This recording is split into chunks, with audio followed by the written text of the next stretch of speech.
स्वामी जी चरण स्पर्श। हाँ जी, आयुष्मान हो। योग दर्शन की कक्षा में आप सभी का स्वागत है। कल अपना जो विषय चल रहा था वो विषय था कि चित्त और आत्म तत्व में जो संघात होता है, तो वो जो संघात है वो संघात आत्मा चित्त रूप बनती है या चित्त आत्मा रूप बनता है। इस विषय में चर्चा मैंने प्रारंभ की थी। तो अंतिम निष्कर्ष ये निकला था कि चित्त आत्मा रूप बन जाता है। चित्त जो है, जो जड़ है, वो चेतन जैसा हो जाता है। जो अनात्म है वो आत्मा जैसा हो जाता है। और जब अनात्म तत्व आत्मा जैसा हो जाता है तो उसमें चित्त के सारे धर्म हम आत्मा में डाल देते हैं। और आत्मा फिर हमें ऐसा दिखाई देता है कि मैं सुखी हूँ, मैं दुखी हूँ, मैं धनवान हूँ, मैं बलवान हूँ, मैं गरीब हूँ, मैं अमीर हूँ। वो विशेषण युक्त दिखाई देता है। जो विशेषण से अपरामृष्ट है, जो बिल्कुल शुद्ध है, वो स्वरूप हमें आत्मा का नहीं दिखाई देता है, अपितु हमें प्रत्यानुपश्य स्वरूप दिखाई देता है। प्रत्यानुपश्य स्वरूप, वृत्ति सारूप्य स्वरूप हमें दिखाई देने लगता है। और वो जो वृत्ति सारूप्य स्वरूप है वो आत्मा का है नहीं, हो नहीं सकता आत्मा का। तो इसलिए चित्त ही हमें आत्मा जैसा दिखाई देता है। अनात्म में आत्मा का अध्यारोपण हो जाना, ये अविद्या का मुख्य लक्षण है। और इस अविद्या के कारण से ही सब कुछ हो रहा है। प्रश्न एक खड़ा होता है। स्वामी जी एक हाँ जी। जी स्वामी जी ऐसा है कि जैसे चित्त जगत है, चित्त में हम खेलते हैं, पढ़ते हैं, इंजीनियर बनते हैं, डॉक्टर बनते हैं, क्या क्या बनते हैं। लेकिन जब हमारी स्थिति आत्म तत्व चली जाती है तो उस समय इतनी सूझबूझ रहती है, जो कि जबकि चित्त जगत में तो सूझबूझ है कि ये आपको मैं सुन रहा हूँ, आप मुझे सुना रहे हैं, कोई मुझे सुन रहा है, हम पढ़ लिख सब कुछ रहे हैं। तो जब हम आत्म तत्व में होंगे तब इतनी बुद्धि रहेगी या इतना ज्ञान विज्ञान रहेगा, ये प्रश्न है। देखो, एक मैं उदाहरण देता हूं, एक अच्छा उदाहरण दूंगा, एक कहानी सुनाऊंगा। एक व्यक्ति जो ना बड़ा निराश हो गया, जीवन में बहुत जगह असफल हो गया। उसने कई बार काम करने का प्रयास किया लेकिन हर बार असफल हुआ। उसके ऊपर कुछ कर्जा भी हो गया और वो बड़ा निराश और उदास जो है ना, एक दिन एक पार्क में टहल रहा था। तो है ना, जो है ना, जब वो पार्क में टहल रहा था तो बड़ा निराश और उदास था। तो एक व्यक्ति उसको मिला। उसने कहा, बोले भाई साहब, क्या बोले तुम है ना, जो ना, उदास क्यों हो? बोले बस ऐसे ही। कोई नहीं, कोई तो कारण है, मैं आपका कुछ सहयोग कर सकता हूँ, आप बताओ क्या समस्या है आपको। तो जैसे उसने ये कहा तो उसको लगा कि ये व्यक्ति बड़ा अच्छा है। उसने अपनी सारी समस्या, अपने दिल की बात सारी खोल दी उसने, कि मेरे को ये दिक्कत हुई, ये दिक्कत हुई, इन लोगों ने ठगा मुझे और मैं ऐसे है ना वो हुआ। तो उस व्यक्ति ने कहा, बोले यार तू है ना, जो है ना, परेशान क्यों होता है, मैं तेरा सहयोग कर देता हूँ, तू फिर से एक बार हिम्मत कर और एक बार जो है ना फिर से प्रयास कर। तू है ना फिर से बड़ा आदमी बन सकता है, तू बहुत है ना, जो है ना, अमीर बन सकता है। और उसने अपनी जेब से एक चेक निकाला और चेक पे उसने अपने साइन किए और साइन करके और ब्लैंक चेक उसको दे दिया। बोले तू हिम्मत कर, ये चेक ले जा और ये चेक से जो है ना, तेरे को कोई दिक्कत आए तो इस चेक को लगा करके तू पैसा निकाल लेना और तू एक बार फिर प्रयास कर। उस आदमी को देखा, बोले कि चेक में जो है ना नीचे उसने साइन कर रखा है लॉर्ड फोर्ड का, बड़ा बहुत बड़ा बिजनेसमैन उसने नाम सुन रखा था। तो वो तो अभिभूत हो गया एकदम। बोले इतना बड़ा आदमी आज मुझे मिल गया, मेरे तो जो ना मेरी किस्मत पलट गई। उसको ऐसा लगा कि वास्तव में जो है ना, अब तक मेरा भाग्य बुरा था, आज मेरा भाग्य पलटा है कि इतना बड़ा आदमी मुझे अनायास रूप से मिल गया। उसने चेक भी दे दिया और ब्लैंक चेक दे दिया। तो उसने सोचा कि यार मैं हिम्मत करूं तो क्यों नहीं, मैं कर सकता हूं काम को, तो मैं कर सकता हूं। उसमें बहुत हिम्मत आ गई और वो दिन भर इतने उत्साह में रहा, इतने उत्साह में रहा।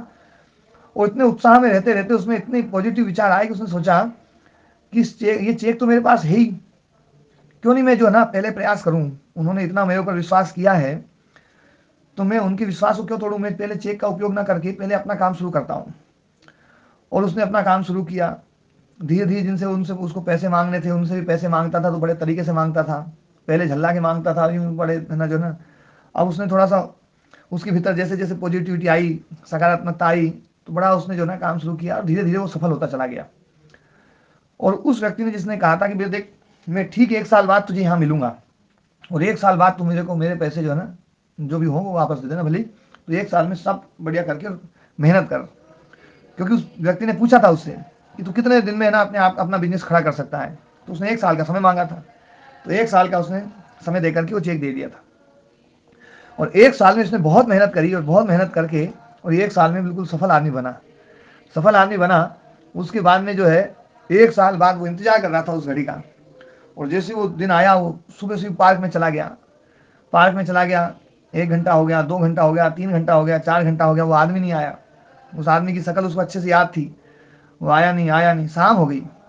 शाम हो गई तो उसने फिर पार्क में और दूसरे लोगों से पूछना शुरू किया कि है यहाँ पर लॉर्ड फोर्ट आया करते थे है ना ऐसे। बोले लॉर्ड फोर्ट तो यहाँ नहीं आते थे। बोले नहीं, मैं तो मिला था उनसे। बोले हुआ क्या था? बोले हुआ ये था कि मैं घूम रहा था और मैं बहुत उदास था, तो उन्होंने मेरा सहयोग करने के लिए मुझे चेक दिया और मेरे को आज के दिन मिलने के लिए कहा था। आज के दिन मैं है ना जो ना उनका चेक वापस लौटाने के लिए आया हूँ। तो पार्क वाले लोगों ने कहा बोले भैया वो तो एक पागल आदमी था, वो तो सबको चेक बांटता रहता है, वो कभी मिल जाएगा, आज तो नहीं आया है, पर वो पागल आदमी है और वो जो भी आता है ना उसको एक चेक दे देता है। तो उस आदमी को तब समझ में आया अरे तो पागल आदमी ने मुझे बेवकूफ़ बना दिया, पर उस चेक की उपस्थिति मात्र से उस आदमी ने जो है कितना बड़ा बिजनेस खड़ा कर दिया। उस चेक ने उसको कुछ नहीं किया। क्यों जी? हाँ पूरण जी, तो इसमें फिर पूरण जी,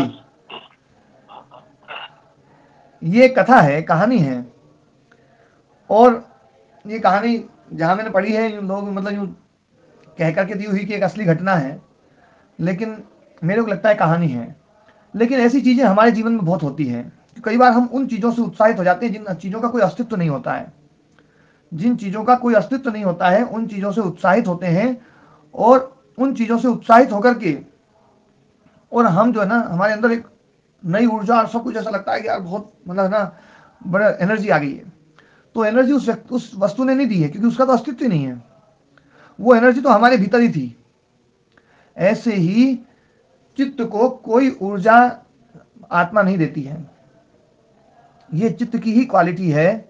चित्त में ये एक क्षमता है कि आत्मा की उपस्थिति मात्र में वो बिल्कुल जैसा जैसा ये आज मतलब इसके गुण बताए जा रहे हैं कि इसके भीतर वृत्तियां उठती हैं, इसके भीतर जो है ना जो है 7 अदृष्ट धर्म आ जाते हैं, और इसके भीतर जो है ग्रहण धारण ऊहा अपोह तत्व ज्ञान अभिनिवेश ये सारी चीज़ें आ जाती हैं। उसके भीतर जो ना सत्व काम करने लग जाता है, रजस काम करने लग जाता है, तमस काम करने लग जाता है।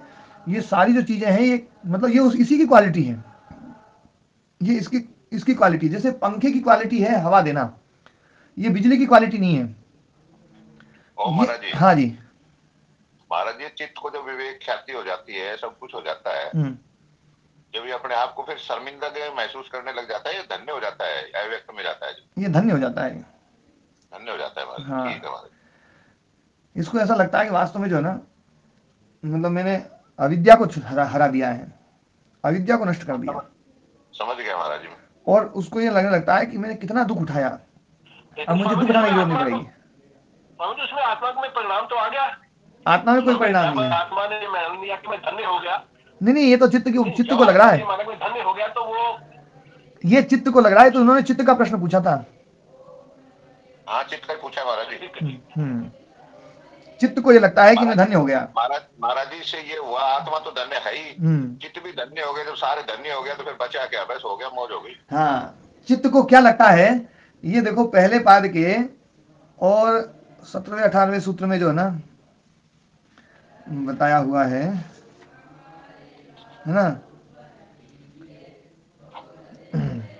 यश उदये प्रत्युदित ख्याति एवं मन्यते, जो वैराग्य है, जो ज्ञान प्रसाद मात्र है ना, ऐसा वैराग्य उसके जिसके उदय होने पर प्रत्युदित ख्याति, जिसको विवेक ख्याति उपलब्ध हो गई है, वो ऐसा एवं मन्यते ऐसा मानता है कि प्राप्तम प्रापणीयम, जो प्रापणीय था वो प्राप्त हो गया। क्षीणा क्षेतव्या क्लेशा, जो क्षेतव्य क्लेश थे, जो हटाने योग्य क्लेश थे वो हट गए। छिन्न श्लिष्ट परवा भव संक्रम, और बहुत पास पास में जिसकी पोरें हैं ऐसा भव संक्रम ऐसी जन्म श्रृंखला वो नष्ट हो गई, है ना। और जिसके न टूटने पर, जिस जन्म श्रृंखला के न टूटने पर जनकर मतलब पैदा होकर के मरना पड़ता है और मर करके पैदा होना पड़ता है, ऐसी वो श्रृंखला जो है वो नष्ट हो गई है, ऐसा लगने लगता है। तो देखो ये कितनी बड़ी ऊंची स्थिति है। हमारा जी इसके बाद तो फिर है ही नहीं ना कुछ, है ना। चित्त को ये लगता है, ये 16वें सूत्र में है, पहले पाद के जो वैराग्य की बात है ना, तत्परम पुरुष ख्याते गुण वैतृष्ण्यम, है ना। ये पर वैराग्य है, बुद्धि के द्वारा बुद्धि से वैराग्य। तो ये तत्परम पुरुष ख्याते गुण, हाँ जी, वैतृष्ण्यम। ओ महाराज जी, हाँ जी महाराज जी, आज पेवरी सिद्ध हो गया, विद्वान सर्वत्र पूजनीय वाली जो कथा है ना, असल में तो जो विद्वान नहीं होते ना वो अपने आप को पूजनीय करवा लेते हैं। देखो आपने हमारे जैसे अनपढ़ों को बिल्कुल कहाँ पहुंचा दिया। ये विद्वान सर्वत्र पूजनीय वाली बात महाराज जी बिल्कुल इसी तो हमने जो चर्चा है ये कि आत्म तत्व जो है वो तो बिल्कुल एक रस रहने वाला है। आत्म तत्व का जो स्वरूप है उसमें कभी भी हम जो है कोई चीज डाल नहीं सकते हैं। हाँ डालते हैं अविद्या के कारण से, तो हम अविद्या के कारण से आत्मा में डालते हैं या बुद्धि में डालते हैं। तो वस्तुतः देखा जाए तो हम बुद्धि में आत्मा को डाल देते हैं, और बुद्धि में आत्मा को डाल करके और आत्मा का स्वरूप हम बुद्धि वाला मानने लग जाते हैं, जो तादात्म्य रूप है वो मानने लग जाते हैं। वो प्रत्यानुपश्य जो रूप है, वृत्ति सारूप्य जो रूप है वो मानने लग जाते हैं, है ना। तो अब इस प्रत्यानुपश्य जो है ना वो उसके बारे में थोड़ी सी चर्चा कर रहे हैं। क्योंकि शुद्ध की चर्चा कर दी कि शुद्ध वो क्या है, तो बोले कि जो बुद्धि है वो तो है ना ज्ञाता ज्ञात विषयत्वात् परिणामी नहीं, वो तो परिणामी है बुद्धि। और उसके जो विषय है गवादि घटादि वो सब ज्ञातश्च और अज्ञातश्च है ना, ज्ञात होते और अज्ञात होते हैं, तो इसलिए परिणामित्व दर्शयति, परिणामित्व को दिखा रहे हैं। और सदा ज्ञात है ना। हाँ जी जी ओम प्रणाम जी महाराज जी। इस पहले को ये जो आप बता रहे हैं सदा ज्ञात विषय, तो इसको एक बार फिर से करवा दें तो बड़ी कृपा होगी। नहीं ये पैराग्राफ तो अभी मैंने पढ़ा नहीं, उससे पहले वाला पढ़ा अभी, सदा ज्ञात है ना। अभी पहले ज्ञाता ज्ञात विषयत्वात् परिणामिनी ही बुद्धि, ज्ञाता ज्ञात विषयत्वात्, ज्ञाता ज्ञात विषय होने के कारण से, ज्ञात और अज्ञात विषय होने के कारण से बुद्धि परिणामिनी है। क्यों? क्योंकि तस्याश्च विषय, उसके जो विषय हैं गवादि घटादिर्वा, वो ज्ञातश्च अज्ञातश्च, वो ज्ञात भी होते हैं अज्ञात भी होते हैं। जब ना गाय का ज्ञान हो रहा है तो घट का ज्ञान नहीं हो रहा है, घट का ज्ञान हो गया तो गाय का ज्ञान नहीं हो रहा है। तो ये विषय जो है ना ये ज्ञात भी होते हैं अज्ञात भी होते हैं, तो इसलिए ये बुद्धि जो है ये परिणामी नहीं है, तो इसके परिणामित्व को दिखा रहे हैं। और सदा ज्ञात विषयत्वं तु पुरुषस्य अपरिणामित्वं परिदीपयति, और पुरुष का जो विषय है वो सदा ज्ञात विषय होता है, पुरुष कभी भी अज्ञात नहीं होता है। जो अहम प्रत्यय है, एकात्म प्रत्यय सार है, वो कभी भी समाप्त नहीं होता है, अपना अस्तित्व का बोध हमें हमेशा बना रहता है। ये जो बात है सदा ज्ञात विषयत्वम, ये पुरुष का ज्ञात विषयत्व सदा है, इसलिए इसको अपरिणामी कहा गया है। तस्मात् नहीं बुद्धिश्च नाम पुरुष विषयश्च स्यात् ग्रहिता च अग्रहिता च इति, मतलब ग्रहिता और अग्रहिता कभी नहीं हो सकती। वो जो ज्ञान है बुद्धिश्च नाम मतलब पुरुष विषय, पुरुष विषयक जो ज्ञान है, यहाँ पर बुद्धि शब्द ज्ञान अर्थ में ज़्यादा है, कि पुरुष विषयक जो ज्ञान है वो कभी ग्रहिता और अग्रहिता नहीं होता है, वो हमेशा जो है ना ग्रहिता ही रहता है, हमेशा जो है ना मतलब वो सदा ज्ञात विषय रहता है। इति सिद्धम पुरुषस्य सदा ज्ञात विषयत्वम, इसलिए पुरुष का सदा ज्ञात विषयत्व सिद्ध है। ततश्च अपरिणामित्वम, और इसके कारण से वो अपरिणामी है, क्योंकि यदि परिणामी होता तो ज्ञात विषय भी होता अज्ञात विषय भी होता। हाँ जी महाराज, जिसमें ऐसे व्याख्या की जाती है कि ये बुद्धि का स्वतंत्र रहता है, क्या ऐसा कहना आप भी ऐसा ही कह रहे हैं? हाँ मैं ऐसा ही कहना चाह रहा हूँ। इसमें एक बात जो ना, एक बात दूसरी बात मैंने बोली थी कि पुरुष का जो नित्य ज्ञान है वो नित्य ज्ञान है।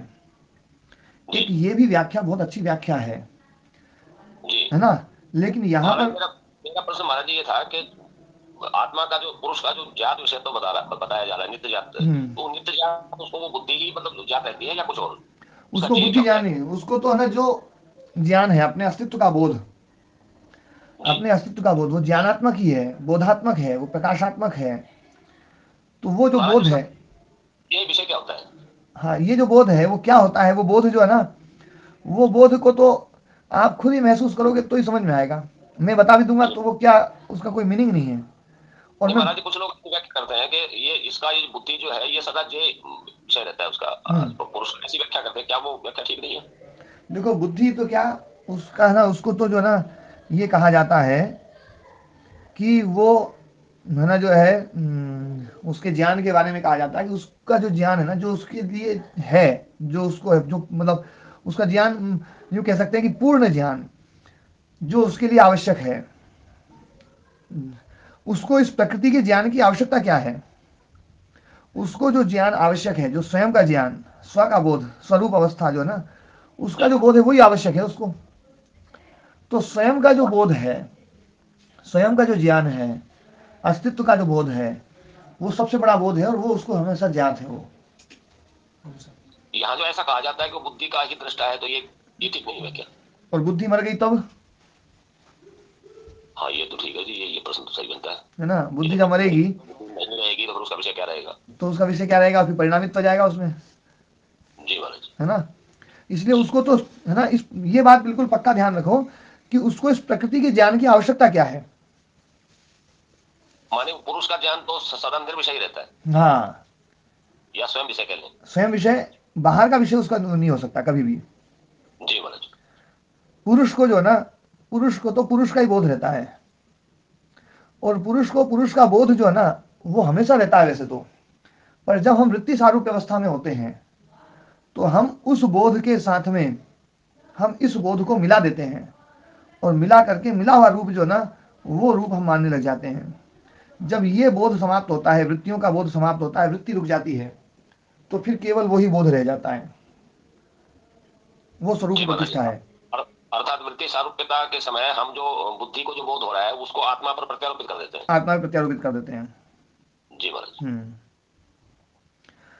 तो ये सदा ज्ञात विषयत्व है पुरुषस्य अपरिणामित्वम परिदीपयति। लेकिन बुद्धि को एक बात हमेशा ध्यान रखनी, मतलब एक बात ध्यान रखने वाली बात है कि बुद्धि को पुरुष का बोध ये हमेशा रहता है, जो मैं का बोध, जो तादात्म्य बोध है ना, ये तादात्म्य बोध कभी भी समाप्त नहीं होता है। और तादात्म्य बोध जिस दिन समाप्त हो गया उस दिन बुद्धि की समाप्ति शुरू हो जाएगी। जी महाराज। क्योंकि तादात्म्य बोध ही बुद्धि के अस्तित्व का कारण है।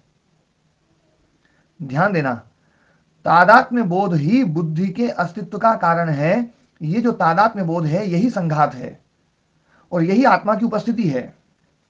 जो तादात्म्य बोध है, बुद्धि को जो तादात्म्य बोध हो रहा है, उस तादात्म्य बोध के कारण से बुद्धि काम कर रही है और उसके कारण से भोग और अपवर्ग दे रही है और भोगों में लगी हुई है। और तादात्म्य बोध समाप्त हुआ, अतादात्म्य में हम पहुंचे, वैसे ही अपवर्ग में पहुंच गए। बुद्धि के स्वरूप का ज्ञान होना ही वो भोग है, यही तो बात आई थी। बुद्धि के साथ में जो अविभागापन्न जो बोध ज्ञान है, मतलब जो मिश्रित ज्ञान, बुद्धि अपने को आत्मा जैसा ही मान रही है। हाँ, अपृथक भूत ज्ञान, जो अपृथक भूत बोध है वही भोग है। और अपृथक भूत जो बोध वो समाप्त हो जाए, पृथक भूत बोध आ जाए कि ये अलग और ये अलग, मिश्रित बोध ना रहे, तादात्म्यता ना रहे, वृत्ति सारूप्यता ना रहे, वही अपवर्ग है। महाराज जी यहाँ फिर वही प्रश्न आ जाता है कि जब तादात्म्य बोध है तब तक तो ठीक है, जब पृथक बोध हो गया तो फिर ये बोध ये अलग है और ये अलग है, तो ये किसी तीसरे को हो सकता है ना जी, तो इसको थोड़ा स्पष्ट कीजिएगा। ये तीसरे को नहीं होता, वो उसी को ही होता है। ये तो एक को भी हो सकता है, दो को भी हो सकता है, तीन को भी हो सकता है। जितने हैं उतने को बोध होगा। जिसको बोध हो रहा है, जैसे भेड़ को ये बोध था पहले कि मैं शेर हूं, है ना, तो तादात्म्य बोध था, शेर के साथ में उसका तादात्म्य भाव था। अब उसको पता चल गया मैं तो भेड़ हूं, शेर नहीं हूं, तो ये दूसरे को होगा या दूसरी भेड़ को हो जाएगा? तो महाराज जी फिर ये बोध बुद्धि को हो रहा है। ये बुद्धि को हो रहा है। जी महाराज। जन्य ज्ञान जो भी होगा ना वो बुद्धि को होगा, ये बिल्कुल पक्का नियम बना लो। जी जी महाराज जी, बुद्धि ने ये जान लिया उस समय कि ये आत्मा मुझसे भिन्न है और मैं इससे भिन्न हूं। बिल्कुल जी। आत्मा का जो ज्ञान है वो तो नित्य ज्ञान है, आत्मा को कोई ज्ञान नहीं होता है। जन्य ज्ञान आत्मा को होता ही नहीं, तो फिर वो और आत्मा को ये ज्ञान भी आवश्यक नहीं है कि बुद्धि जान गई है। जी। उसको इसकी कोई जरूरत ही नहीं है, क्योंकि आत्मा में तो कोई भी ज्ञान का परिवर्तन होते ही वो परिवर्तनशील मानी जाएगी। हाँ, उसको इसकी जरूरत क्या है, उसको ये बुद्धि को ज्ञान हो या ना हो भले कोई बात नहीं, उसको कोई दिक्कत थोड़ी है। जी महाराज। उसकी सेहत पर कोई असर नहीं पड़ सकता, और ज्ञान हो जाए तो भी उसकी सेहत पर कोई असर नहीं पड़ता है। सही है महाराज, है ना। तो गुरुदेव ध्यान में बैठते हैं जब, हो सकता है ना ये कहीं का भी बोध न रहे, ध्यान में बैठते हैं जब, जब ये हो सकता है ना, जब कहीं का भी बोध न रहे, अपना भी ना रही, हाँ, वृत्ति रहित अवस्था हो सकती है।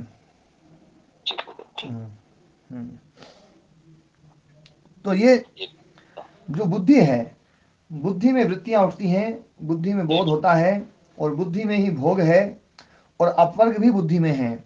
और बुद्धि के द्वारा जो तादात्म्य रूप में हमने आत्मा का जो स्वरूप समझ रखा है, उस आत्मा तत्व के लिए, उस आत्मा के लिए, उस है ना, उसी के लिए जीवात्मा शब्द का प्रयोग है, उसके लिए ही ये प्रत्यानुपश्य पुरुष का प्रयोग है, उसके लिए तदर्थ है उद्देश्य से आत्मा, वो भी जो आत्मा है ना, ये तदर्थ उसी प्रत्यानुपश्य के लिए है, और उसी पुरुष के लिए भोग है, उसी पुरुष के लिए अपवर्ग है। शुद्ध पुरुष के लिए कुछ नहीं है। तो पुरुष हो गए दो, एक पुरुष वो जो शुद्ध पुरुष है, एक पुरुष वो है जो बुद्धि के साथ में तादात्म्य रूप है, और जो तादात्म्य रूप है वो जो पुरुष है वो संघात है। उस तादात्म्य को हटाना है तो पुरुष को अकेला करना है, तो पुरुष को अकेला कर देंगे तो जो ये पुरुष है जो संघात में था, तादात्म्य था, हाँ जी, इस हिसाब से तो 3 पुरुष हो गए। नहीं, पुरुष तो कई सारे हम बना दें, लक्षणावृत्ति से तो पुरुष तो शुद्ध पुरुष और पुरुष विशेष और ये पुरुष 3 तो अभी हो गए। हाँ, 3 ही तो हो ही गए। हाँ, पुरुष विशेष हो गया ईश्वर, हमारा जी, संघातात्मक पुरुष हो गया जीवात्मा, हाँ, और शुद्ध जो तत्व हो गया वो आत्म तत्व, जो चतुर्थ रूप। तो ये भी पुरुष लगा रहे हो ना। हाँ, आत्म तत्व के लिए पुरुष शब्द जो ना अभिधा वृत्ति में तो पुरुष उसी के लिए आएगा।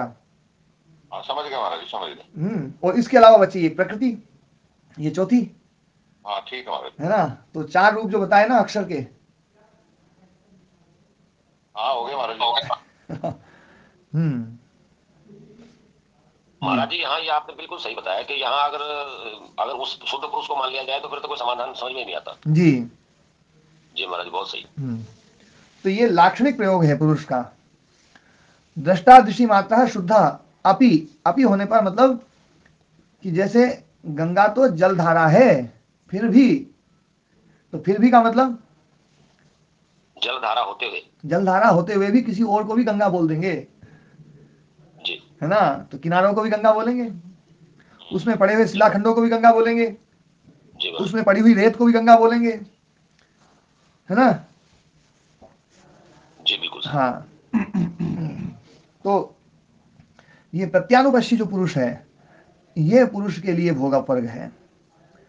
और ये जो पुरुष है, इस पुरुष के लिए ही दृश्य का स्वरूप है, दृश्यस्य आत्मा तदर्थ है। वो दृश्यस्य आत्मा जो ना, उस संघातात्मक जो पुरुष है, तादात्म्य जो भाव वाला जो पुरुष है, अहंकार युक्त जो पुरुष है, बुद्धि के साथ में सारूपी जो पुरुष है या वृत्ति सारूपी जो पुरुष है, उस पुरुष के लिए तदर्थ मतलब उस पुरुष के लिए एव ही दृश्यस्य, दृश्य का जो ना, दृश्य मतलब जो ये सारा जो 23 पदार्थ हैं, दृश्यस्य आत्मा, आत्मा मतलब स्वरूपम, दृश्य का स्वरूप है।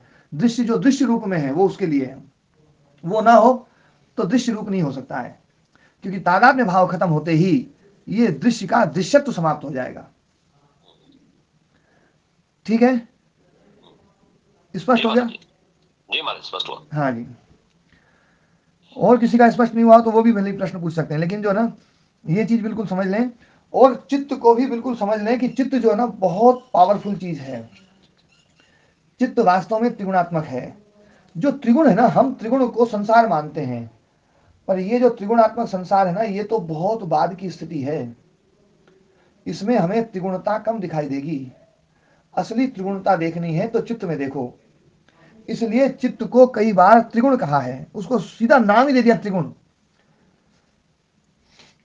देखो, इससे पहले एक सूत्र था,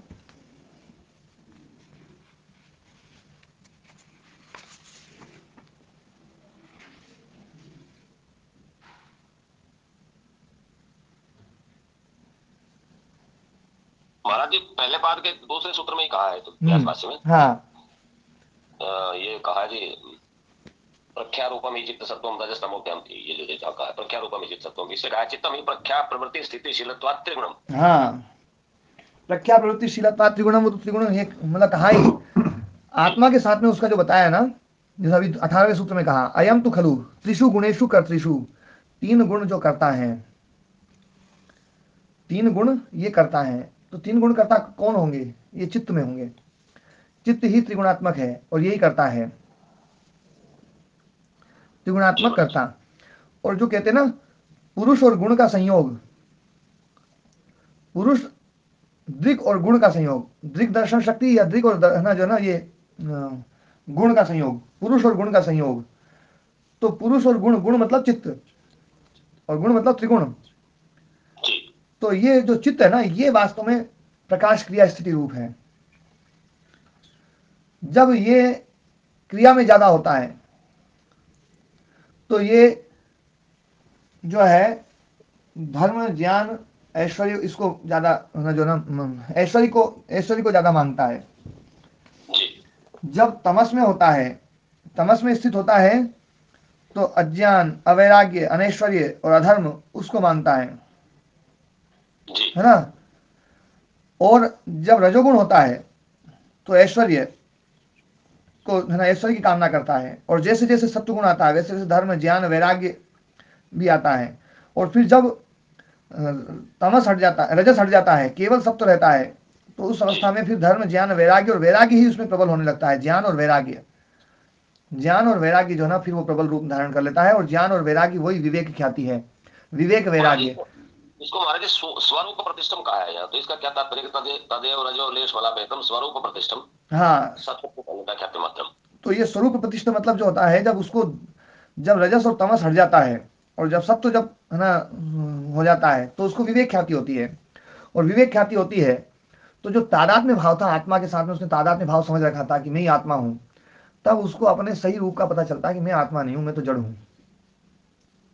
जी महाराज, इसको लोग ऐसी व्याख्या करते हैं कि यहाँ आत्मा को अपने स्वरूप का बोध हो जाता है, तो वास्तव में आत्मा को नहीं हो रहा, चित्त को ही हो रहा है। ये तो सब चित्त की, अभी तो आत्मा की चर्चा ही नहीं है अभी।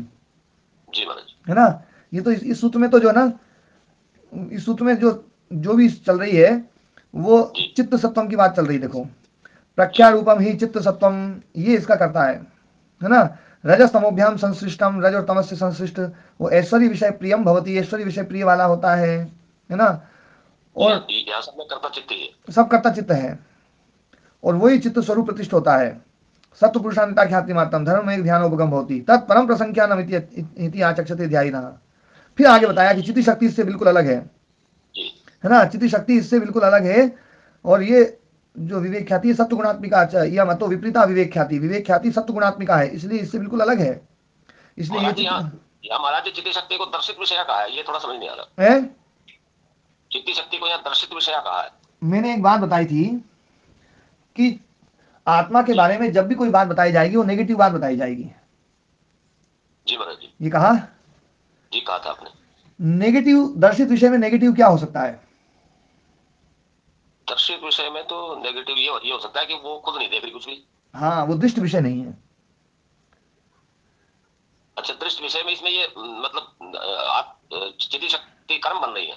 हाँ, चित्ती शक्ति जो है ना दृष्ट विषय नहीं है, ये कहने के लिए उन्होंने दर्शित विषय कहा है कि वो दर्शित विषय है।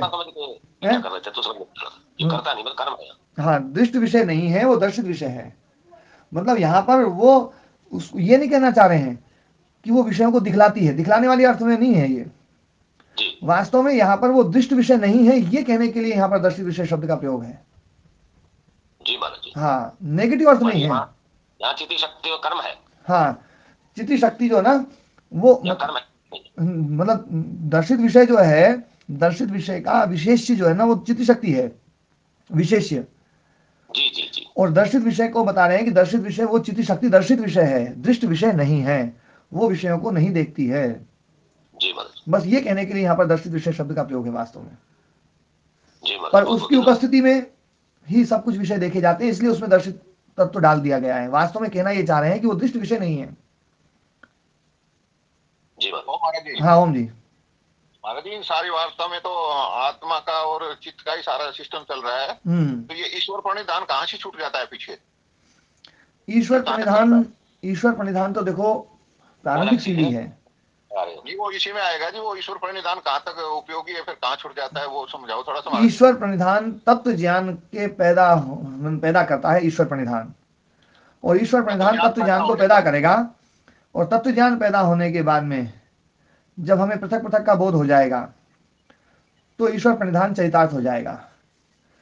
ईश्वर प्रणिधान चरितार्थ हो जाएगा, फिर ईश्वर प्रणिधान, ईश्वर के प्रति हमारा वो जो भाव है, जो पहले वाला भाव है, वो भाव तो हमेशा बना रहेगा, क्योंकि वो तो कृतज्ञता तो रहनी चाहिए, कृतज्ञ तो नहीं होना चाहिए। हाँ, कृतज्ञता तो हमेशा ही बनी रहेगी हमारा जी, है ना। लेकिन तत्व ज्ञान मुख्य था, तत्व ज्ञान के लिए क्रिया योग है। हाँ, तो ये कहाँ तक चलेगा, मतलब संप्रज्ञात समाधि तक चलेगा ये तो मतलब जो है ना संप्रज्ञात समाधि तक जो है ना ईश्वर प्रणिधान के बारे में, हम ईश्वर के बारे में हम चिंतन कर सकते हैं, हाँ, है ना। लेकिन संप्रज्ञात में फिर ईश्वर प्रणिधान खत्म हो जाएगा, असंप्रज्ञात में सब कुछ खत्म हो जाता है। वहां फिर ये जो चलती है ना भज गोविंदा मूढ़मति, वहां खत्म हो जाएगा मतलब। हाँ, वहां जो है ना जो असंप्रज्ञात समाधि है वहां पर वृत्ति समाप्त हो जाएगी। हाँ, तो ये भज गोविंदम मूढ़मते संप्रज्ञात समाधि तक तो रह सकता है महाराज जी। हाँ, रह सकता है वो, तो समाधि करता है वो, और फिर उसके बाद ये खत्म हो जाएगा। असंप्रज्ञात में तो सब कुछ समाप्त हो जाएगा जी। हाँ, वहां तो फिर तत्व ज्ञान ही रहेगा। नहीं, तत्व ज्ञान भी समाप्त हो जाएगा। हाँ, तत्व ज्ञान समाप्त हो जाएगा, ठीक है महाराज जी, भाव यही है, तत्व ज्ञान यही है, सब कुछ खत्म हो जाएगी, तत्व ज्ञान है। तत्व ज्ञान भी एक प्रयोजन के लिए है, तत्व ज्ञान लक्ष्य नहीं है। तत्व ज्ञान एक प्रयोजन के लिए है, तत्व ज्ञान वास्तव में अविद्या को नष्ट करने के लिए है। तो तत्व ज्ञान ने अविद्या को नष्ट कर दिया, तो तत्व ज्ञान का काम पूरा। हाँ, तत्व ज्ञान का पूरा हो गया, तो तत्व ज्ञान भी खत्म। हाँ, ठीक है। संप्रज्ञात समाधि है तत्व ज्ञान। तो महाराज जी गहले गहले सपना आप आपका घर घाल दिया था तो घालना ही है। हाँ हाँ जी जी, जितने भी चित्त हैं सबकी योग्यताएं तो अलग अलग हैं। हाँ, सबकी अलग अलग योग्यता है। तो श्री कृष्ण भगवान ने कहा यदा यदा ही धर्म से, वो ठीक है। देखो एक अंश में जो है ना वहां पर जो ये बात कह रहे हैं, तो वो ये कह रहे हैं कि है ना, जैसे आप यदि धर्म के खिलाफ खड़े होते हैं, तो धर्म के खिलाफ खड़े होंगे तो आप अपना सृजन करेंगे कि नहीं करेंगे? हम जितने भी श्लोक हैं, मैं ऐसा हूँ, मैंने ये किया, मैंने वो नहीं, वो बात नहीं, मैं पहले अभी आपसे प्रश्न पूछ रहा हूँ कि आप जो है ना, आपको अधर्म का नाश करना है, तो आप अपना सृजन करेंगे या नहीं करेंगे? मैं ये पूछ रहा हूँ, चित्त इतना पावरफुल, सब कुछ चित्त ही कर रहा है, तो श्री कृष्ण का चित्त विशेष था, तो उन्होंने सब कुछ किया है, मैं ये पूछ रहा हूँ, ऐसा है? अभी उसमें चर्चा में बाद में करूंगा, पहले मैं सृजन की बात करूँ। पहले एक बार मैं आपको ये समझाना चाह रहा हूँ कि सृजन होता कैसे है। नरेंद्र मोदी जी ने अपने आप का सृजन किया या नहीं किया? किया महाराज जी, बहुत अच्छे से किया है। महर्षि दयानंद सरस्वती जी ने अपना सृजन किया था या नहीं किया था? है ना, अपना निर्माण किया था ना जी, 100%। हाँ, आप सब भी निर्माण तो करते ही होंगे अपना अपना। मान लीजिए आज आपको कहीं पर जाना हो, कोई ना विशेष सभा में जाना हो, कुछ बोलना हो, तो आप कुछ तैयारी करके अपना सृजन करके जाओगे, या हो सकता है पहले आपने सृजन कर लिया हो, तो सृजन तो करना ही पड़ेगा, है ना। बिना तैयारी कुछ नहीं होता। हाँ, तो धर्म के, है ना, धर्म की रक्षा के लिए और धर्म की नाश के लिए उन्होंने अपना सृजन किया है, तो उसमें तो कोई गलती नहीं है। यहाँ भाव ये थोड़ी बात ये है, तब तब मैं जन्म लेता हूँ, तब तब मैं ऐसा करता हूँ, यहाँ ये भाव है ना। तदात्मानम सृजाम्यहम्, मैं अपना सृजन करता हूँ। आप भाव ये ले लो ना, जो आपको समझ में आता है वो भाव लो ना, जो समझ में नहीं आता वो भाव क्यों लेते हो आप?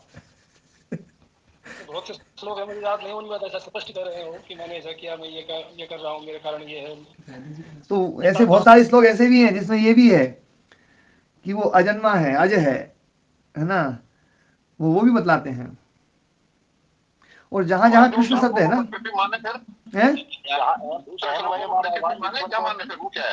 जो स्वामी जी ने बताया एक दिन, जहाँ मैं शब्द आ रहा है वहाँ श्री कृष्ण की जगह ओम को या ईश्वर को बिठाओ ना, फिर आपकी समझ में आ जाएगा। भाई साहब, आपका कहना कुछ ही नहीं हो, अवतारवाद की दुनिया में क्या नहीं हो, थोड़ा चुप रहो। यूं क्यों बिठाओगे बिना मतलब के? बिना मतलब कौन बैठा देखो मेरा घर में थाने। बात करो, ये देश का उद्धार गप्पो सप्पो में नहीं होगा, गीता ऐसी थोड़ी उठा करोगी। आप थोड़ी शांति रखो, महाराज दे रहे उत्तर बैठ फाइट में आज फुल। अच्छा, एक बात बताओ प्रधान जी, वो सतीश जी ने तो बहुत जरा सा शब्द बोला था, उनको चुप करने के लिए आपने कितनी देर लगा दी? महाराज जी हमारे फोन दोनों गुरु चेला मिलोड़ा हो या हम भी मिलोड़ा ना। मैं समझ गया जी राम कुमार जी क्यों कह रहे हैं, कैसा कह रहे हैं, कोई बात नहीं। हाँ देखो, गीता को जो समझना चाहता है तो उसको ही गीता समझा सकते हैं अपन, और जो समझना नहीं चाहता ना तो उसमें समय खराब करने से क्या फायदा। गीता के ज्ञान की उसको जरूरत नहीं है, वो उपनिषद में भी मिलेगा उसको, उपनिषद में भी ज्ञान मिल सकता है, कोई बात नहीं है। हाँ गीता से कुछ लेना है, यदि आपको लगता है कि गीता से कुछ लेना है तो जो श्लोक समझ में नहीं आ रहे हैं उनकी एक संगति बिठाने का, तो वो है ना मैं बता सकता हूँ कि इसमें ये संगति बिठाओगे तो ये चीज है ना जो है ना उपनिषद के ज्ञान से मिल जाएगी, या वेदांत के ज्ञान से उसका जो ना वो हो सकता है। जब आप इसको ऐसा मान लें कि यहाँ पर जब चर्चा कृष्ण और अर्जुन की चल रही है तो कहीं पर वो आत्म तत्व की चर्चा करके और प्रकृति को है ना अलग बता करके चर्चा करते हैं, कहीं वो ईश्वर की चर्चा करके प्रकृति को अलग बताने की ना, या प्रकृति को नियंत्रित करने वाला प्रकृति उसके द्वारा नियंत्रित या व्यवस्थित है, इस प्रकार से वो समझाने का प्रयास करते हैं। तो वो समझा कर ना उसका जो सार भाग है वो सार भाग जो है ना वो ग्रहण कर लो। यत् सारभूतम तदुपासनीयम हंसो यथा क्षीरम इवाम्बु मध्यात्, जो सारभूत है उसको ग्रहण कर लो, जैसे हंस जो है सार भाग को ग्रहण कर लेता है। और यूं लगता है कि यानी हाँ जी महाराज जी जितने भी गीता पढ़े हुए हैं ना देश में वो इन और सार भाग वाले ग्रंथों के नाम भी नहीं जानते, उनको कैसे समझाएं। और मेरे देश में उसी का सबसे ज्यादा बोलबाला चल रहा है, उसको क्लियर करो थोड़ा सा, तो उनको हम आपके माध्यम से बता दें कि भाई ये रामलीला है। जैसे हमारे नथु जी भाई साहब एक एक शब्द याद है उनको गीता के श्लोक को, पर अब सार भाग के नाम आते ही वह पता नहीं क्या कहने लग जाए। इन चीजों को थोड़ा क्लियर करो आप। देखो क्या है, मैं टेप रिकॉर्डर तो ना बता रहा हूँ मैं, हम 5 आदमी सीख जाएंगे उससे कुछ होना नहीं ना। अब हम आगे बता नहीं सकते उनको। देखो हमें तो अभी तो हमें जो ना ये जो योग दर्शन है, पहले योग दर्शन की चर्चाएं करो, और योग दर्शन की चर्चा करने के बाद में फिर गीता को स्वयं पढ़ो। जब गीता को स्वयं पढ़ोगे तो उसमें कहाँ कहाँ क्या क्या समस्या आ रही है, कौन कौन से श्लोक में क्या समस्या है, कौन सा श्लोक आपके अनुसार पूरा फिट है और कौन से श्लोक में कुछ समस्या आ रही है, तो वो समस्याएं जो ना समस्या वाले श्लोक जो देखोगे आप तो वो मुश्किल से आपको मिलेंगे 20-25, है ना, उससे ज्यादा नहीं मिलेंगे। और हाँ तो महाराज उन 20-25 श्लोकों को ही आप शुद्ध करके उसका एक वो वीडियो बना दो, क्योंकि हमें तो श्लोक भी नहीं पढ़ने आते। तो 20-25 जो ना वो 20-25 से पहले जो दूसरे हैं उनको पहले अच्छे से पढ़ लो, उनको पहले अच्छे से पढ़ लोगे ना। जैसे मैंने पढ़ाया था आत्म तत्व के बारे में चर्चा करी थी। हाँ उस दिन तो मैं रोने लग गया था, महाराज जी कितनी मेहनत कर रहे हैं, हम कहाँ खड़े। हाँ तो उस आत्म तत्व की चर्चा में गीता योग दर्शन से कहीं अलग थी क्या? हाँ नहीं है महाराज जी, यही तो मैं कह रहा हूँ। हाँ मतलब गीता में आत्म तत्व को लेकर के बहुत अद्भुत ज्ञान है। और मैं हकीकत बताता हूँ, गीता के पाठ करने से तो कुछ भी नहीं होगा, पर गीता को यदि व्यक्ति वास्तव में समझे और समझ समझ करके पढ़े और बार बार पढ़े तो वो व्यक्ति दुखी नहीं हो सकता। और कोई व्यक्ति दुखी है तो वो गीता को नहीं समझता। और यही बात मैं योग दर्शन के ऊपर भी कह सकता हूँ। सारा दुखी मिला है। हाँ तो होगा वह, पर वो सारा दुखी मिला है, मुझे तो एक भी सुखी नहीं मिलो गीता वालों आज तक। यार रामकुमार जी आप दुखी हो और हमारे ऊपर आरोप लगा रहे हो आप। तो भाई साहब मैं मिल लूंगा थारा से आज दिन में कितने मिलने से क्या होगा, मैं जानू को नहीं रहते दोनों जना, बस तो फिर आज हो जाएगी कुश्ती की बात करो। कुश्ती बोल पर नहीं, बस कुश्ती करने वाला कोई आए तो दुख हो रहे थे तेरे बांध रहे बात था जैसा। कुश्ती की जरूरत नहीं है, ये बात तो सही कहा।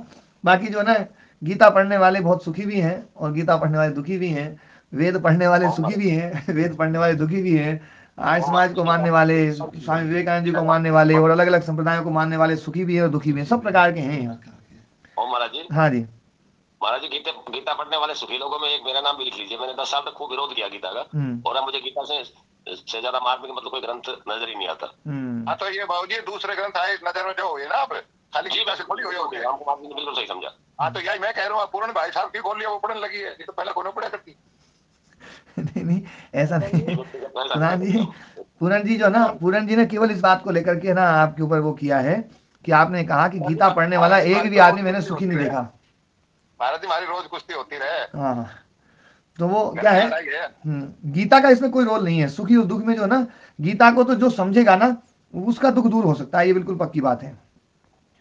जी महाराज जी। अजय गुरु जी पहले राम कुमार जी घुड़ने लग जाते थे, तो कौन घुड़ाए इसका बताओ। महाराज जी पूर्ण जी ने मैं एक दिन 1 घंटा उपदेश दिया हूँ, जब मैं जाना भी नहीं करता जब। हाँ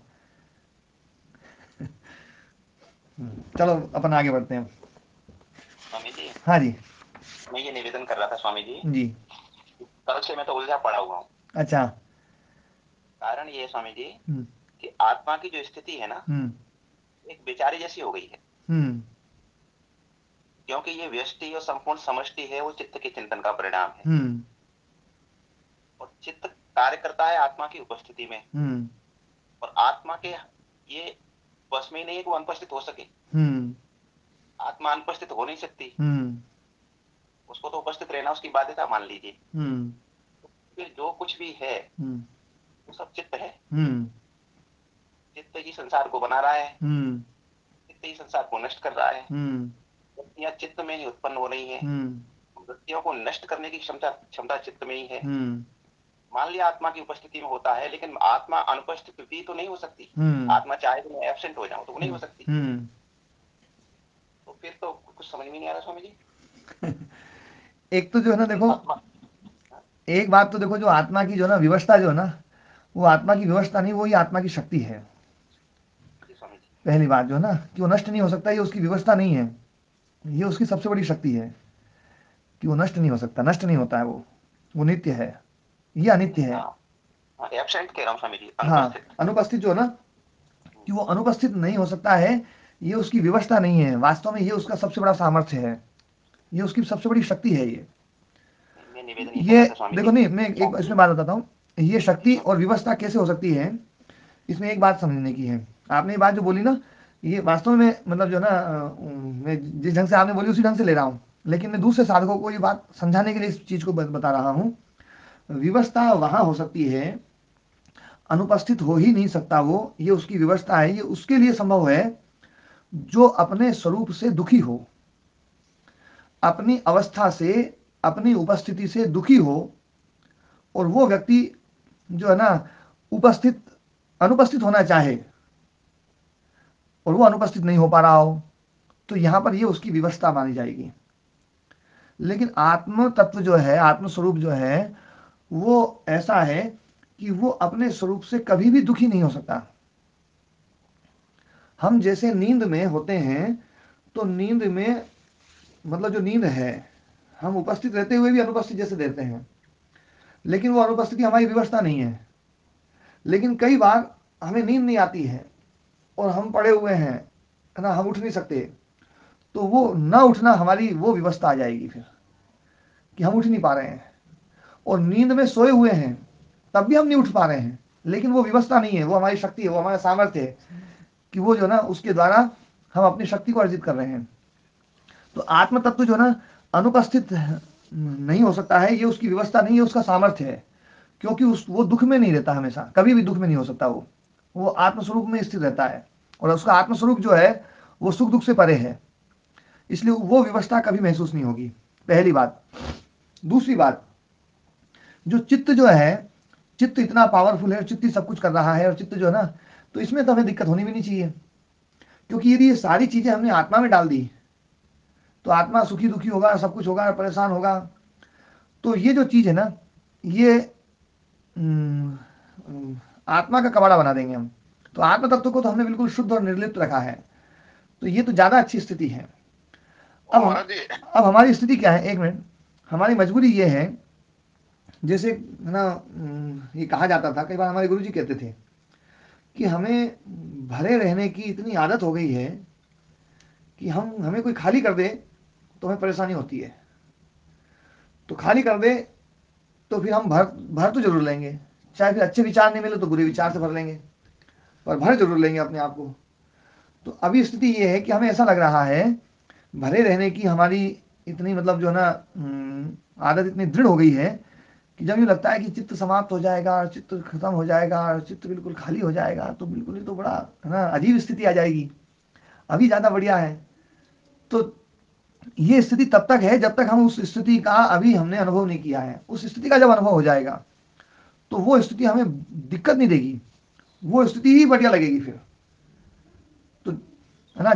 हाँ जी। ये नहीं कह रहा कि क्या बढ़िया लगेगा जी। मैं ये कह रहा था स्वामी जी, जैसे स्वामी जी के आश्रम में मैं गया, ठीक है स्वामी जी, और स्वामी जी को मैंने 1 मिनट के लिए मान लिया स्वामी जी आत्म तत्व है, और मैं वहां आश्रम में चोरी कर रहा हूँ, क्रोध कर रहा हूँ, मेरे अंदर लोभ की वृत्ति है, सब कुछ है, और स्वामी जी वहां उपस्थित हैं, और मेरे मन में ये भाव है कि चूंकि स्वामी जी मेरे हैं, ये आश्रम भी मेरा है, मैं कुछ भी कर रहा हूँ, स्वामी जी उपस्थित हैं वहां, और स्वामी जी कुछ कर नहीं पा रहे हैं, न तो अनुपस्थित हो पा रहे हैं और न उपस्थित होकर के रोक पा रहे हैं, क्योंकि वो परिणामी हो जाएंगे, परिणामी हो जाएगा। देखो, कुछ कर नहीं पा रहे हैं, ये तब प्रश्न उठेगा जब उनको करने की इच्छा होगी, और वो बिल्कुल निर्लिप्त है। आप चोरी कर रहे हैं या आप वहां पर कुछ काम कर रहे हैं, उनको कोई फर्क ना पड़े, बिल्कुल कोई फर्क ना पड़े, तो वास्तव में वो मजबूर नहीं रहेंगे।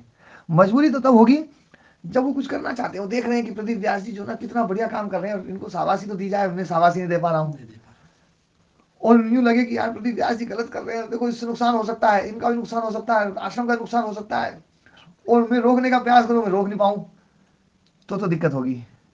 फिर मेरे मन में एक प्रश्न आया स्वामी जी कि ये प्रश्न उठता है कि मैं कौन हूँ, तो उसका जो शास्त्र वेद उत्तर देते हैं, वो कहते हैं कि आप अजर अमर नित्य अविनाशी आत्मा हैं।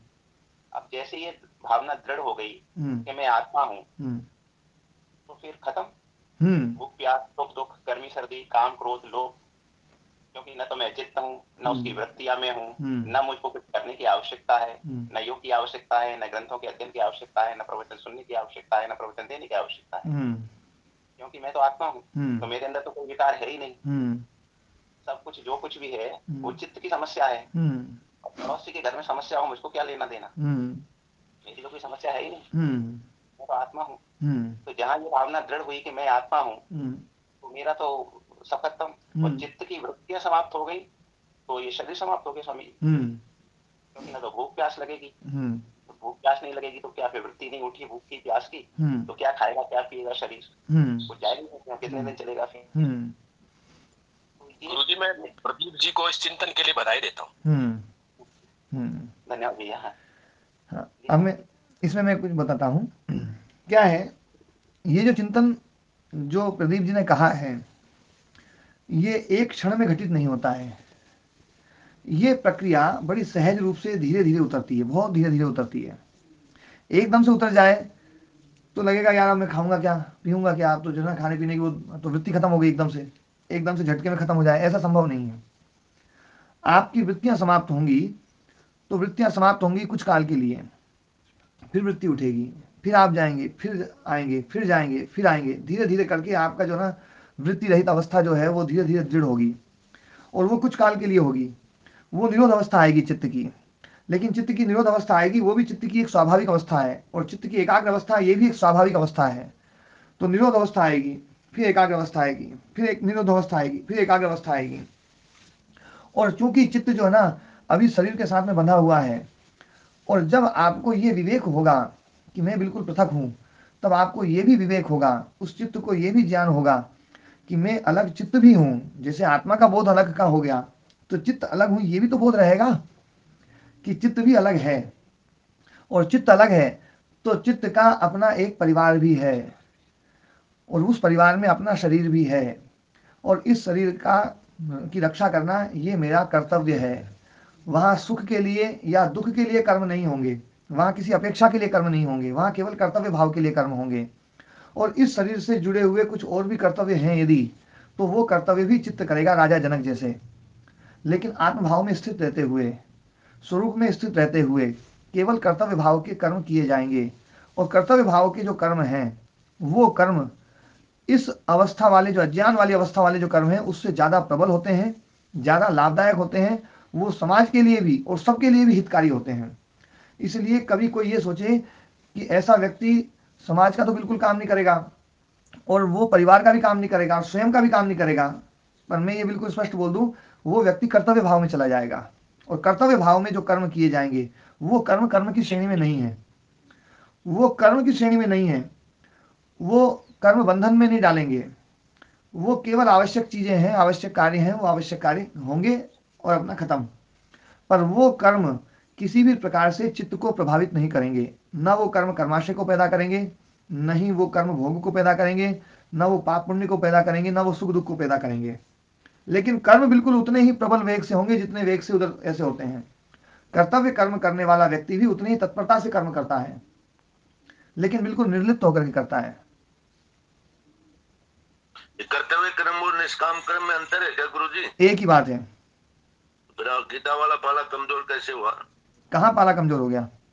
ये राम कुमार जी हल्ला मचा रहे थे। नहीं, वो हल्ला तो नहीं मचा रहे थे, वो तो और समझा रहे थे। वो तो ये कह रहे थे कि ये पाला जो है ना मजबूत पाला है, इसको और मजबूत कर दो गुरु जी। वो ये कहना चाह रहे थे वास्तव में, तो आप नहीं समझ पाए। चलो ठीक है। हाँ, वो मुझसे कुछ कहलवाना चाहते हैं इस विषय में कि गुरुजी इस बात को और समझाएं, गीता को थोड़ा सा और समझाएं। गीता के प्रति उनकी जो श्रद्धा है ना, उस ज्ञान के प्रति श्रद्धा उनकी बड़ी है पहले से काफी। जी अभी जो बात हो रही है आत्मा फंस रही है, तो ये तो बताते तो यही है गुरुजी यहाँ पर। क्या आत्मा बंधन में है? नहीं, आत्मा बंधन में नहीं है। आत्मा बंधन में नहीं है। जो चित्त ने अपने को आत्मा मान रखा है वो आत्मा बंधन में है। गुरुजी एक बात पूछो, भगवान का चित्त इतना बड़ा क्यों बनाया, अपना वाला छोटा क्यों कर दिया? यदि बनाया होता तो ये बात गड़बड़ हो जाती, पर ये बनाया ही नहीं, तो बना बनाया है पहले से ही। चलो बना बनाया भी है ना, तो भी ज्यादा बड़ा नहीं हो गया लगता है आपको? परमात्मा को कुछ ज्यादा बड़ा हो गया है। हाँ, पर अपनों तो बहुत नीचे रखो। काल में अपनों वालों भी जो ना, कल तो मैंने अपना आत्मा मान लो, चला जाओगा ऊपर। नहीं, इधर सुनो। अरे पूरन जी, आनंद में हूँ, मुझे मोक्ष सोक्ष की आवश्यकता नहीं, राम को आती। पूरन जी एक बात सुनो, आपने जो प्रश्न पूछा था कि अपना वाला कमजोर है, कल तो मैंने अपने वाले को भी बहुत ताकतवर बना दिया था। अपने वाले को जितना आप मानते थे, जितना आप मानते थे पहले चित्त को, कल उससे तो कई गुना ज्यादा हो गया। अजी वो तो आपने इसमें बता दिया कई गुना अच्छा, तो उतना को उतना ना इतना बड़ो काम कर रहे हो। हाँ, इतना बड़ो काम कर रहे हो, धरती यो बना रहे हो, चांद यो बना रहे हो, हिमालय यो बना रहे हो, गंगा यो बहा रहे हो, पानी यो बरसा रहे हो, सब तो काम यही कर रहे हो। मैं तो ऐसे मन में विचार आया कि भाई वो भगवान भी चित्ती है और हम भी चित्ती हैं, तो फिर एक ही जगह रह लेता सब। तो रह तो एक ही जगह रहे हैं, आत्मा पर अपन जो ना उसमें रह रहे हैं, अपन उसमें रह रहे हैं। देखो वो एक ज्ञान शक्ति है, वो एक व्यवस्थापक है ना। ये संसार जो है ये चित्त है, तो इस चित्त का एक नियंत्रक, इसको ना जो है एक नियंत्रक शक्ति, एक ऐसी ज्ञान शक्ति जो इन सब को नियंत्रित कर ले। इसलिए एक उस चित्त की तो आवश्यकता है, एक ज्ञान शक्ति की आवश्यकता है। और वो ज्ञान शक्ति जो निरतिशय हो, हर प्रकार से, ज्ञान के रूप में, बल के रूप में, सामर्थ्य के रूप में, हर प्रकार से, उसमें कहीं पर भी कोई न्यूनता ना हो, कोई कमी ना हो, और उसके जैसा कोई दूसरा ना हो, और उससे बढ़कर के कोई दूसरा ना हो। ये बात तो सारी आत्मा में भी तो घटित हो रही है गुरुजी। केवल शुद्ध आत्म तत्व जो है ना, उस शुद्ध आत्म तत्व में तो घटित हो रही, पर वो शुद्ध आत्म तत्व व्यवस्था करता नहीं ना।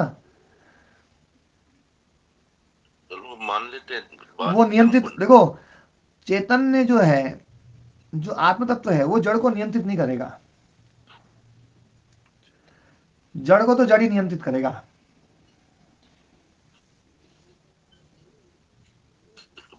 शुद्ध आत्मा और परमात्मा एक ही, केवल नाम दो रख दिए उसके, या तो ये भी लगता है कभी कभी। जब ये लगता है ना, तो ये दर्शन भी मान लेना, कोई बात नहीं।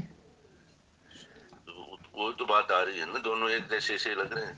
देखो अभी तो यहाँ पर तो इसको अलग अलग मानो। इस योग दर्शन में, इस योग दर्शनकार ने जो प्रक्रिया बनाई है, उस प्रक्रिया में तो उसने आत्म तत्व को सबसे ऊपर रखा है, और आत्म तत्व के साथ में आत्म तत्व की उपस्थिति है। और चित्त जो है ना, चित्त में ये योग्यता है कि चित्त ये सब कुछ ना, सारे धर्म अपने में पैदा करता है, और उसके द्वारा वो कर्माशय पैदा करता है, और उस कर्माशय के द्वारा वो भोग को पैदा करता है, और उस भोग के स्वरूप में ये सारा संसार जो ना, ये धर्म लक्षण अवस्था परिणाम को प्राप्त करता है। और धर्म लक्षण अवस्था परिणाम के द्वारा ये संसार इतना अलग अलग विविध रूप दिखाई दे रहा है, और विविध रूप दिखाई देता जा रहा है, परिवर्तित होता जा रहा है, भोग होता जा रहा है, उस भोग में वो दुखी होता जा रहा है, और दुख के द्वारा जो है ना, वो उस दुख को भी कई बार सुख मान करके उसमें फंसा रहता है तो फंसा रहे, लेकिन एक दिन उसको दुख का तो एहसास होता ही है। पहले नहीं होता है, पर बाद में तो होता ही है। अच्छा, कई बार ये प्रश्न खड़ा हो जाता है कि दुख को कोई सुख मान रहा है, तो बोले वो तो बढ़िया है, फिर सुख में मान ही रहा है, तो उसमें कोई क्या दिक्कत है? तो वो दिक्कत तो कुछ नहीं है, लेकिन बाद में जाकर के दिक्कत होगी। उस समय तो कोई दिक्कत नहीं है, वो समय एकदम से समाप्त हो जाए तो कोई दिक्कत नहीं है।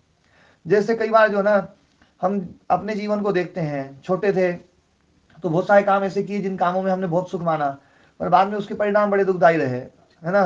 कि इस व्यक्ति के साथ में है ना रहने से बड़ा सुख मिलेगा, इन विचारों में बड़ा सुख मिलेगा, या इन ऐसे आलस्य में रहने से बड़ा सुख मिलेगा, सुबह देर से है ना उठने में बड़ा सुख मिलेगा, पर बाद में जो है ना पता चला कि उससे तो नुकसान ज्यादा हुआ। तो जो ये जो चीज है ना, ये अवस्था जैसे इन मतलब एक एक कालखंड में हमें पता चल जाता है, तो ऐसे ही हर कालखंड में, लंबे कालखंड में तो हमें हर चीज का दुख पता चलेगा ही चलेगा। अभी वो सुख दिखाई दे रहा है, ठीक है, कोई बात नहीं, सुख दिखाई दे रहा है, लेते रहो सुख, लेकिन एक समय ऐसा आएगा कि ये सुख जो है ना ये बड़ी कीमत वसूलेगा और पता चलेगा कि तो बहुत दुखदाई है, और उस दुखदाई चीज को फिर हम छोड़ने के लिए प्रयास करेंगे, और हम प्रयास करेंगे और समझ में आ जाएगा, और बढ़िया जो है ना अच्छे योग्य गुरु मिल गए और अपने ज्ञान को हमने जागृत कर लिया, तो हम धीरे धीरे जो है उस भोग को छोड़ करके अपर की तरफ बढ़ जाएंगे। तो ये एक प्रोसेस चलती रहेगी, और टाइम तो निकल ही जाएगा। नहीं, टाइम की कोई कमी नहीं है। हाँ जी, मैं ये निवेदन कर रहा था स्वामी जी, जैसे 3 चीजें पृथक कर ली मैंने, जैसे आत्मा, चित्त और संघात, है ना स्वामी। तो आत्मा का तो कोई कर्तव्य कर्म है नहीं, उसको तो कुछ करना ही नहीं जी, है ना। अब रहा चित्त, चित्त का कर्तव्य कर्म है स्वयं को नष्ट कर लेना, वृत्तियों को समाप्त करे और स्वयं नष्ट हो जाए, ये चित्त का कर्तव्य कर्म है स्वामी जी। और बाकी जिन कर्तव्य कर्मों की स्वामी जी बात कर रहे हैं वो कर्तव्य कर्म संघात के हैं, और संघात समस्याओं की जड़ है। तो फिर संघात को समाप्त करने के लिए कर्तव्य कर्म करना तो अनिवार्य नहीं है स्वामी जी। हाँ, संघात को खत्म करने के लिए कर्तव्य कर्म जरूरी है, वो एक्सप्लेन करें स्वामी जी। देखो क्या है, आप संघात और चित्त को अब अलग अलग मत देखो, उसको एक ही करो, क्योंकि संघात जब तक है तब तक ही चित्त है, और संघात ना हो तो चित्त का अस्तित्व है क्या? चित्त तो है स्वामी जी, जब तक उसका अंत नहीं होगा। संघात नहीं हो और चित्त रह जाए ऐसा संभव नहीं है। आत्मा स्वामी जी उपस्थित रहेगी सदैव, है ना, और चित्त है तो चित्त जब तक इसकी वृत्तियां समाप्त नहीं होती तब तक चित्त तो रहेगा। वृत्तियों की जब तक समाप्ति नहीं रहेगी तब तक चित्त तो रहेगा। सम्यक समाधि में भी आपने कहा रहता जी। है। तो 3 चीजें मुझे आ रही थी, जैसे आत्मा का कर्तव्य कर्म नहीं, मैं ये पूछ रहा हूँ कि जैसे चित्त जो है ना, मतलब संघात खत्म हो जाए और चित्त रहेगा, क्या ऐसा संभव है? संघात स्वामी जी फिर आत्म तत्व तो उपस्थित है। नहीं, आत्म तत्व तो बिल्कुल है। संघात जो ना, ये संघात चित्त के द्वारा बनाया हुआ है या आत्मा के द्वारा बनाया हुआ है? आत्मा तो कुछ कर ही नहीं रही। हाँ, तो संघात बनाया हुआ है चित्त के द्वारा, है ना। हाँ। और जब तक चित्त रहेगा तब तक वो संघात में ही रह सकता है, और संघात टूटेगा तो चित्त समाप्त होगा। अब ये संघात तोड़ना है तो कैसे तोड़े स्वामी जी? चित्त के समाप्ति के द्वारा। तो चित्त की समाप्ति के लिए क्या करें स्वामी जी? अविद्या का नाश। ये कैसे होगा? विवेक ख्याति के द्वारा। तो इस विवेक ख्याति के लिए क्या करें स्वामी जी? और विवेक ख्याति के द्वारा के लिए जो ना, तप, स्वाध्याय, ईश्वर प्रणिधान, ये अभ्यास बताया, विवेक वैराग्य बताया, अभ्यास वैराग्य बताया, और अब आगे अष्टांग योग बताएंगे। अहिंसा, सत्यास्तेय, ब्रह्मचर्य, परिग्रह, शौच, संतोष, तपस्या, स्वाध्याय, ईश्वर प्रणिधान, आसन, प्राणायाम, धारणा, ध्यान, समाधि, ये सब जो ना ये प्रोसेस है। इसमें स्वामी जी कर्तव्य कर्म कैसे आएगा? पत्नी, एक गृहस्थ व्यक्ति को पत्नी की सेवा करनी है, बच्ची को एजुकेट करना है, इसके लिए कहाँ स्कोप है इसमें स्वामी जी? इसमें तो वो कर्तव्य कर्म का तो स्कोप ही स्कोप है। कर्तव्य कर्म जो है, बिना राग द्वेष से प्रेरित होकर के जो हम कर्म करें, बिना किसी कामना से कि भैया देखो ये मेरा कर्तव्य है, ये मेरा कर्तव्य है। कभी मैं कर्तव्य के ऊपर भी चर्चा करूंगा, और ना आज समय कितना हो गया है, आज निकल ना जो ना है, तो कल या परसों करेंगे कर्तव्य कर्म के ऊपर, फिर से एक बार चर्चा करूंगा। पर कर्तव्य कर्म जो है ना, ये बिल्कुल जो ना, इसके लिए तो हमेशा जगह है। आप अहिंसा का पालन करते हैं, ये वास्तव में आपका कर्तव्य है। क्यों कर्तव्य है? क्योंकि आपको अहिंसा चाहिए। जो आपको चाहिए उसका पालन करना आपका कर्तव्य बनता है कि नहीं बनता है? स्वामी जी मेरा एक प्रैक्टिकल क्वेश्चन है, एक तो फिलोसफिकल हो गया दार्शनिक, मेरा तो बड़ा प्रैक्टिकल क्वेश्चन है, व्यक्तिगत प्रश्न ही मान लीजिए। हाँ। कि मेरे सामने ये है कि मुझे अपनी बेटी को एजुकेट करना है, और जिस सेरेमनी से विवाह किया है अंतिम श्वास तक उसकी सेवा करनी है। ये मेरा एक प्रैक्टिकल आ गया, ये करना है जी। उधर मेरे मन में ये दृढ़ता का भाव है कि यदि मैं घर पे रहता हूँ तो एक जो अष्टांग योग वाली साधना है उसके लिए जिस एनवायरमेंट की आवश्यकता है, जिस वातावरण की आवश्यकता है, वह वातावरण घर पे किसी भी तरह से नहीं बन सकता। उसके लिए तो बाहर जाना पड़ेगा, या साधना का जो भी स्थल हो वहां रहना ही पड़ेगा, और उसको निरंतर साधना करनी ही पड़ेगी, तभी कुछ मिल सकता है इस जन्म में, नहीं तो कई जन्म लगेंगे फिर, ऐसा भाव रहता है स्वामी जी। तो इसमें मैं एक बात बताता हूँ, थोड़ा सा एक बार बीच में मैं रोक रहा हूँ। क्या है, आप यदि पत्नी के साथ में, बेटी के साथ में, या जिनके प्रति भी आपके कुछ कर्तव्य हैं, उनके साथ में यदि आप तादात्म्य भाव रखते हैं तो आप कर्तव्य कर्म नहीं कर पाएंगे। और तादात्म्य भाव यदि बिल्कुल समाप्त कर दें आप, फिर आप जो ना कर्तव्य कर्म कर सकते हैं। और फिर कर्तव्य कर्म करेंगे तो आप घर में रह करके भी जो ना सन्यासी जैसे रहेंगे, और घर में जो ना वो आपका जो एनवायरनमेंट जो आप बोल रहे हैं, वो वातावरण जो है ना वो घर में भी निर्मित हो जाएगा। और यदि आप कहीं और जाते हैं और वहां पर भी यदि तादात्म्य भाव रहता है तो वहां पर भी आपको वो वातावरण नहीं मिलेगा। आप पत्नी को छोड़कर के किसी की और के साथ में जुड़ जाएंगे, किसी व्यक्ति के साथ में जुड़ सकते हैं, किसी वस्तु के साथ में जुड़ सकते हैं, किसी स्थान के साथ में जुड़ सकते हैं, किसी आश्रम के साथ में जुड़ सकते हैं। तादात्म्य भाव तो वहां पर भी बना सकते हैं आप। और तादात्म्य भाव जो है वो हमें हमारे कर्तव्य कर्म को प्रभावित कर देता है। जैसे हम जो है, हमारे सामने मान लीजिए कोई व्यक्ति है ना गलती कर रहा है और हम उसको दंड देने वाले हैं, दंड देना हमारा कर्तव्य है, हमें दंडाधिकारी बनाया गया, तो बिल्कुल आपके साथ में उसका कोई तादात्म्य भाव नहीं है तो आप दंड बिल्कुल ठीक ठीक दे पाएंगे। लेकिन थोड़ा भी तादात्म्य भाव आ जाए कि अच्छा ये तो अपना रिश्तेदार है, या अपना तो परिचित आदमी है, तो तादात्म्य भाव आते ही आपका जो दंड का जो विधान, जो दृष्टिकोण है वो बदलेगा, थोड़ा सा वो नरम होगा। और जैसे ही तादात्म्य भाव दूसरा आएगा कि ये तो मेरा शत्रु है, जैसे मित्र में तादात्म्य है वैसे ही शत्रु में भी तादात्म्य है, क्योंकि वो भी मेरा ही है। शत्रु भी तो मेरा है और मित्र भी मेरा है। शत्रु और मित्र से मतलब नहीं है, मतलब मेरे से है। मेरा खत्म हो जाए तो शत्रु खत्म और मित्र खत्म, वो फिर जो है ना, तो जहां मेरापन है, तादात्म्यपन है, वहां आप या तो दंड कम देंगे या दंड ज्यादा देंगे। मेरा मित्र है तो दंड कम, मेरा शत्रु है तो दंड ज्यादा। तो ऐसे ही आप पत्नी के साथ में जब आप कोई कर्तव्य कर्म करते हैं और आपको यूँ लगे कि ये मेरी पत्नी है, ये मेरी है, तादात्म्य भाव आ रहा है, तो वहां पर आप कर्तव्य कर्म कम करेंगे और आप सकाम कर्म ज्यादा करेंगे। और तादात्म्य भाव खत्म करके फिर उस कर्म को करेंगे ना, तो शायद मैं समझता हूं कि आप कर्तव्य कर्म करेंगे और उससे बिल्कुल दुखी नहीं होंगे। हाँ जी, मेरी पत्नी है, यह भाव ही तो पत्नी के प्रति कर्तव्य कर्म को उत्पन्न कर रहा है। अब किसी दूसरे की पत्नी है तो मेरा क्या कर्तव्य कर्म बचा, कल ही मैं आश्रम में पहुंच जाऊंगा। ऐसा नहीं है। ये इसमें मुझे ये लग रहा है स्वामी जी, मुझे ये लग रहा है जैसी कर्तव्य कर्म वाली स्थिति है, यदि तादात्म्य खत्म होता है तो या तो घोर निवृत्ति होगी या घोर प्रवृत्ति होगी।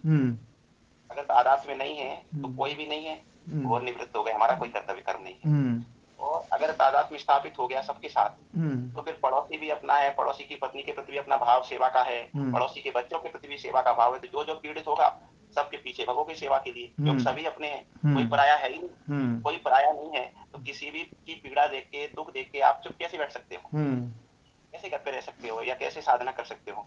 आपको तो जब सब सारे विश्व में अपनापन है, तो जहां जहां पीड़ा होंगी, जहां जहां परेशानियां होंगी, आप तुरंत दौड़ेंगे। तो ये तो घोर प्रवृत्ति हो गई।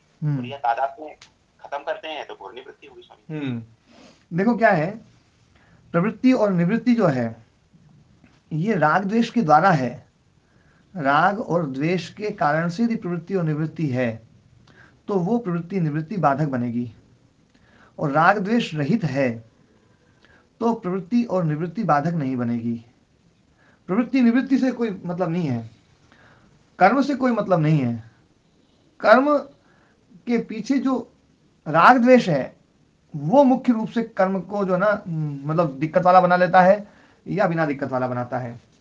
राग द्वेष वियुक्त स्तु विषयान इंद्रियश्चरण आत्मवश्य विधेयात्मा प्रसादम अधिगच्छति। राग द्वेष से वियुक्त होकर के जब व्यक्ति कर्म करता है, तो अभी जो है ना, देखो आपको जैसे घर में आप रह रहे हैं, आप अपनी पत्नी के प्रति जो आपके कर्तव्य वो कर्म कर रहे हैं, लेकिन मान लीजिए किसी कर्तव्य, उस कर्तव्य कर्म को करते करते पत्नी मान लीजिए जो है ना दुखी हुई, या पत्नी जो है ना, अपन एक बात ही मानते हैं चलो मतलब ना उसके साथ में वियोग हो गया, कई बार वियोग हो जाता है, बच्चों के साथ हो जाता है, पत्नी के साथ हो जाता है, मित्र के साथ हो जाता है, माता पिता के साथ हो जाता है। तो वो जो वियोग है, वो वियोग बड़ा दुखदायी होता है, बहुत कष्ट देता है। तो वो जो कष्ट देता है ना, उस समय हमें पता चलता है कि वास्तव में हमने जो है ना यहाँ पर कर्तव्य भाव से काम नहीं किया, हम यहाँ पर तादात्म्य भाव से काम कर रहे थे, तादात्म्य भाव से काम कर रहे थे। जैसे एक डॉक्टर है, डॉक्टर जो है ना इलाज करता है डॉक्टर, और वो इलाज करता है, किसी की भी पत्नी आ जाए या किसी का भी पति आ जाए, कोई भी रोगी आ जाए, उसका इलाज करता है, वो बड़े मतलब उस भाव से काम करता है। तो वहां पर वो इलाज करने का पूरा प्रयास करता है, फिर भी यदि कोई चला गया तो दुखी नहीं होता है, और रह गया तो ऐसा कोई सुखी नहीं होता है। ठीक है, इलाज करना था, मेरा काम था, वो कर दिया मैंने, बच गया, बहुत अच्छा, और नहीं बचा तो कोई बात नहीं। लेकिन उसकी पत्नी आ जाए और वो उसने इलाज किया, इलाज में बची नहीं तो वो दुखी होता है। वो जो दुखी हो रहा है वो क्यों हो रहा है? क्या उसने इलाज नहीं किया? क्या कर्तव्य कर्म तो पूरा किया, कर्तव्य कर्म पूरा किया, लेकिन वो कर्तव्य कर्म में उसने जो है ना राग को मिला करके किया था, इसलिए वो कर्तव्य कर्म ना होकर के वो सकाम कर्म हो गया, और वो सकाम कर्म जो है ना दुख का कारण बनेगा। आप राग द्वेष रहित होकर के, कामना से रहित होकर के कर्म करें, वह कोई कामना न रहे। आज आपने सेवा करी है पत्नी की, और आप उस सेवा से बिल्कुल भी जो है ना मतलब कोई इच्छा न रखें, पत्नी आपको प्रतिफल दे या ना दे, पत्नी आपसे अच्छे से बोले ना बोले, आप अच्छे से बोल दिए बस ठीक है, ना बोलते हैं ना। और उसमें मूल रूप से मैं एक बात और भी कहना चाहता हूं कि इन सब में आपकी आत्मिक शांति, आपकी मानसिक शांति जो ना वो सबसे प्रमुख है। यदि वो भंग हो रही है तो आत्मार्थे पृथ्वी में त्यजेत, आत्मा के लिए तो, स्वयं की शांति के लिए तो आदमी को पृथ्वी को भी छोड़ना पड़े तो पृथ्वी छोड़ देनी चाहिए, है ना। बाकी कर्तव्य कर्म आपका जो है वो कर्तव्य कर्म बड़े राग द्वेष रहित होकर के भी आप कर सकते हैं। इसमें थोड़ा सा और चिंतन आप करेंगे कि मैंने ये कर्म किया है, राग द्वेष रहित होकर के किया है या नहीं किया है, मतलब तादात्म्य भाव रख करके किया है। कई बार अपने को लगता है बिना तादात्म्य के हम कर ही नहीं सकते हैं, बिना तादात्म्य के काम होते हैं, बहुत अच्छे से होते हैं, कोई दिक्कत नहीं है, बिना तादात्म्य के भी भाव होगा।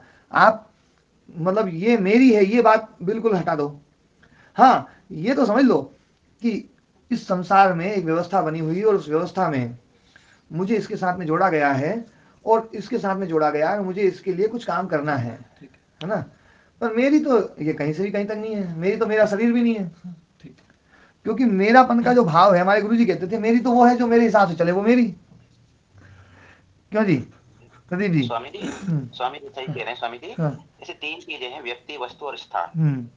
व्यक्ति, वस्तु और स्थान में आसक्ति समाप्त हो, इसके लिए जो प्राथमिक उपचार है वो ये है कि इससे दूरी बनाए। नहीं, दूरी बनाना वो जो ना स्थान की दूरी नहीं बनाए, ज्ञानात्मक दूरी। हाँ जी, थोड़ी रहेगी जी। हमें जी मैं ये कह रहा था, जैसे व्यक्ति, वस्तु और स्थान है ना, कहीं भी किसी भी स्थान पे आप लगातार रहो तो उस स्थान के प्रति अपना आसक्ति बढ़ जाती है, प्रिय लगने लगता है, छोड़ने में कष्ट होता है। किसी वस्तु का आप निरंतर उसका उपयोग करें तो उसमें भी अपना प्रेम हो जाता है, व्यक्ति के प्रति है। तो फिर योगियों से सन्यासियों के लिए अपेक्षा की गई कि वो निरंतर गतिशील रहे, एक स्थान पर एक व्यक्ति के साथ ज्यादा समय न रहे।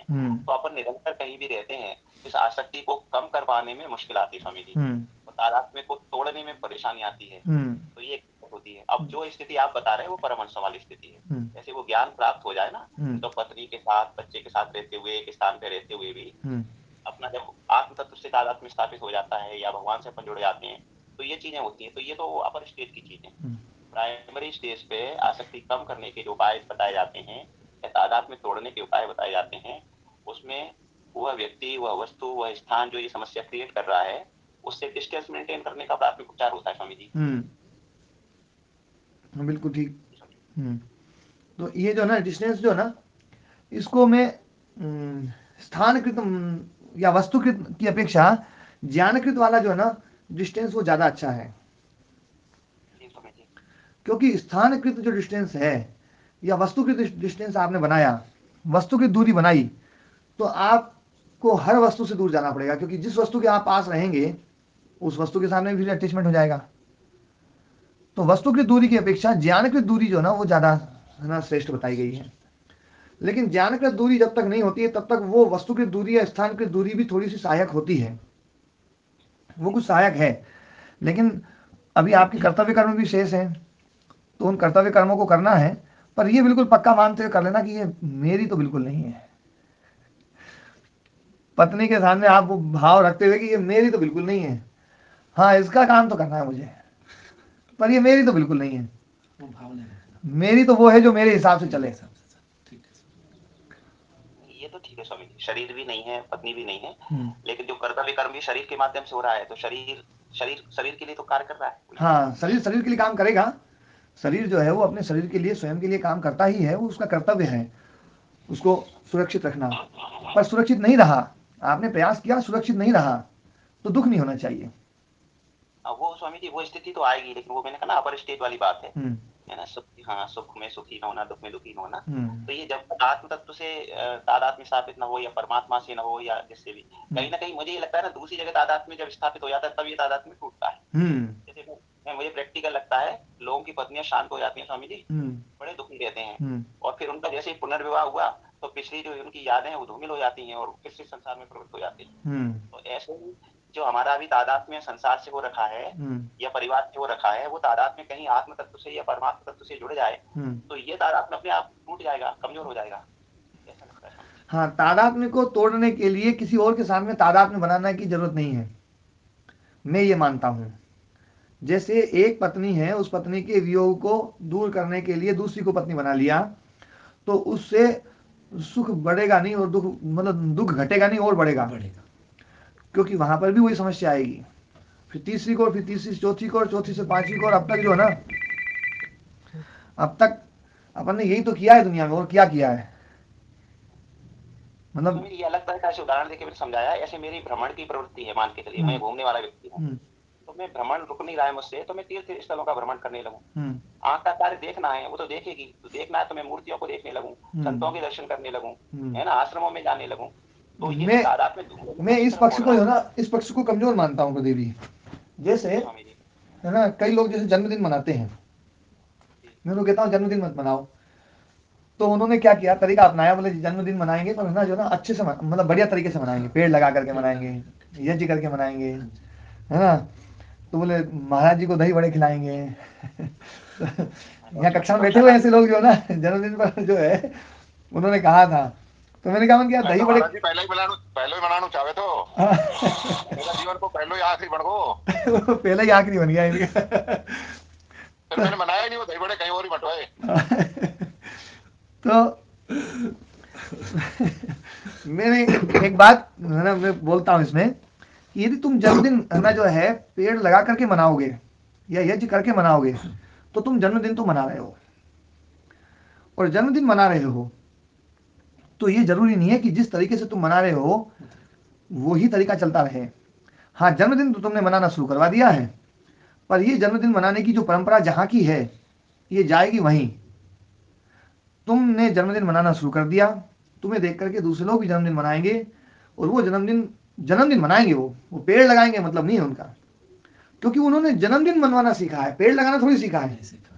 पेड़ लगाना सीखते तो आपने पेड़ लगाया होता तो पेड़ लगाते हो, फिर आप पेड़ लगाते तो पेड़ तो कभी भी लगा सकते थे, आपने पेड़ थोड़ी लगाया, आपने तो जन्मदिन मनाया है। पेड़ लगाना अलग चीज है, जन्मदिन मनाना अलग चीज है, दही बड़े बनाना अलग चीज है, और जन्मदिन मनाना अलग चीज है। दही बड़े तो बनाना है तो कभी बन सकते हैं, और जन्मदिन मनाना है तो जन्मदिन के दिन ही दही बड़े बनेंगे। दही बड़े बन सकते हैं, पेड़ भी लग सकता है, कुछ भी लग सकता है, पर वो मनेगा जन्मदिन ही। तो जन्मदिन जो मनाया है उस आवाज किसी की आ रही है स्वामी जी। हाँ। ऐसे मन का काम है सोचना, है ना, तो उसको मन को ये सत्चिंतन का काम दिया जा रहा है कि मैं आत्मा हूँ, ये काम आपको दे दिया, इस पे निरंतर चिंतन करो।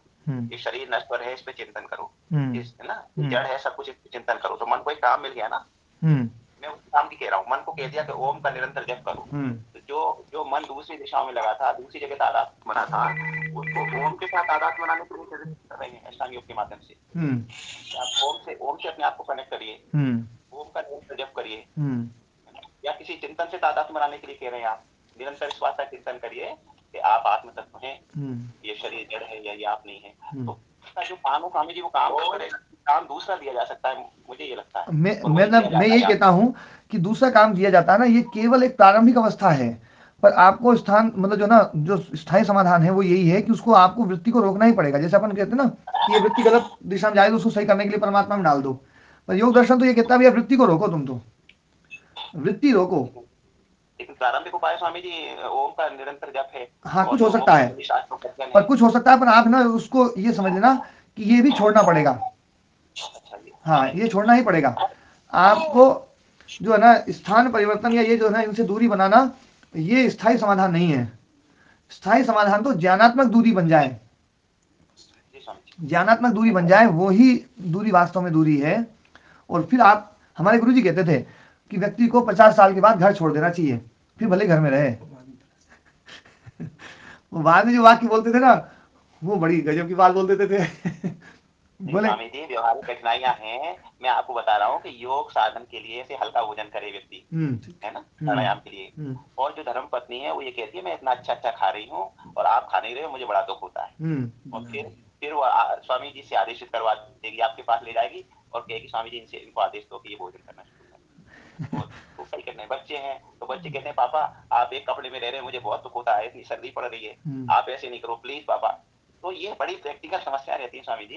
तो वो एक बड़ी चीज है कि घर में रह के चीजें तो होती हैं, ऐसा नहीं है। तो अपने व्यक्तिगत बात कर रहा हूँ, सपोर्ट भी बहुत मिलता है, सहयोग भी बहुत मिलता है, किसी आश्रम से ज्यादा सुविधा मिलती है रहने खाने पीने की। लेकिन कुछ ऐसी समस्याएं भी आ जाती हैं जहाँ अपन को अपनी साधना से थोड़ा सा निगोशिएट करना पड़ता है। जी जी धन्यवाद स्वामी जी, आपका बहुत बहुत धन्यवाद। देखो मैं कर्तव्य कर्म के ऊपर कल कुछ है ना चर्चा अपन करेंगे, शुरू में याद दिला दीजिएगा। बाकी मैं बस यही बात कहूँगा कि आप घर में रहते हैं और घर में यदि पत्नी आपके किसी व्यवहार से, आपके खान पान से लेकर के या आपके किसी बात को लेकर के दुखी होती है, तो आपको उसको समझाना पड़ेगा कि आप अपने दुख से तो दुखी रहो तो बात समझ में आती है, पर मेरे दुख से दुखी रहो ना तो ये बात समझ में है ना कम आएगी, और इससे जो ना उस दुख को आप कभी दूर नहीं कर पाएंगे। ये यथार्थ है। घर में अलाउ करना पड़ेगा कि भाई मेरा चिंता छोड़ो, तो मेरे दुख से हटाओ, आप अपने काम करो। मतलब जो है ना, जैसे कई बार ये होता है नहीं आप तो ये करो, नहीं आप ये करो, आप ये करो, तो है ना जो है ऐसे व्यक्ति को आप सुखी नहीं कर सकते कि तुम तो ये करो, है ना। मतलब जो आपको, मैं उस बात को भी कह नहीं पा रहा हूं, मैं उस बात को थोड़ा सा ना और तरीके से बोलता हूं। कई लोग ऐसा होते हैं कि दूसरे को परेशान नहीं करते हैं, वो खुद भले परेशान हो रहे हैं जैसे भी रह रहे हैं, लेकिन उसके खुद के परेशान होने से दूसरा परेशान हो रहा है ना, तो उसकी परेशानी कैसे दूर करोगे आप, है ना। आप है ना उनको जल्दी नहीं उठा रहे हैं, खुद भी आप जल्दी मत उठो, बोले ठीक है आपको जैसा सोना है 100 बजे, लेकिन मेरे को तो जल्दी उठने दो, मेरे को तो थोड़ा सा शांत रहने दो, मेरे को तो प्रसन्न रहने दो, मेरे को तो तपस्वी बनने दो। और उन चीजों से भी कोई कष्ट लेता है तो उस कष्ट की तरफ ज्यादा परवाह नहीं करनी चाहिए। वो उनका जो कष्ट है ना, वो कष्ट तो रहेगा ही, है ना। वो धीरे धीरे कहा है कि नटना भी आना चाहिए आदमी को, जिसको नटना नहीं आया, अभी कुछ नहीं आया। हाँ नहीं, पर वो कहीं तो नटने में भी नहीं मानते हैं ना, तो नटने में भी नहीं माने तो जो है कोई बात नहीं, फिर जैसा भी है वो तो है। बाकी आप अपना कर्तव्य कर्म पूरा कर दो और अपना शांत हो जाओ, खत्म। तो अपना जो है ना ये सूत्र आगे बढ़कर नहीं दे रहा है। कल पूरा हो जाएगा। हाँ जी, ये कोई एनुअल एग्जाम की तैयारी नहीं है स्वामी जी, अपने सूत्र बहुत आगे बढ़ रहे हैं।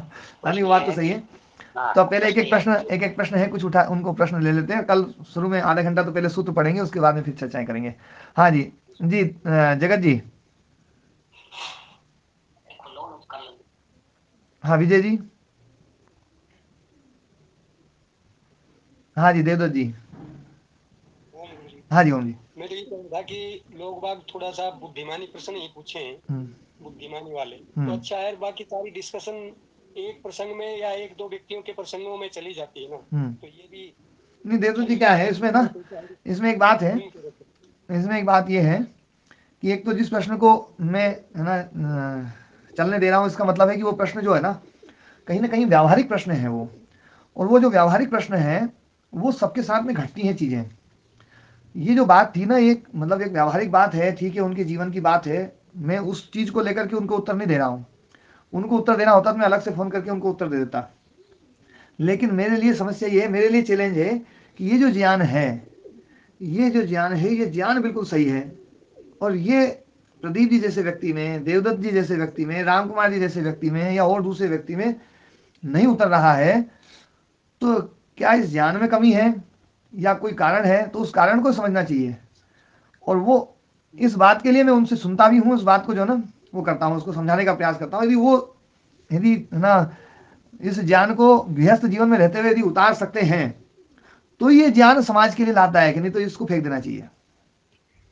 गुरु जी ये तो बातें बहुत बार आ ली कि आप निर्लेप रूप से कर्म करो, उदासीन रह के, उदासीन भाव। पर उसको कैसे करें, उसको कैसे करें? यहाँ पर उन्होंने ये प्रश्न उठाया ना, उन्होंने ये प्रश्न उठाया कि कर्तव्य कर्म तो करना ही पड़ेगा या ना करें।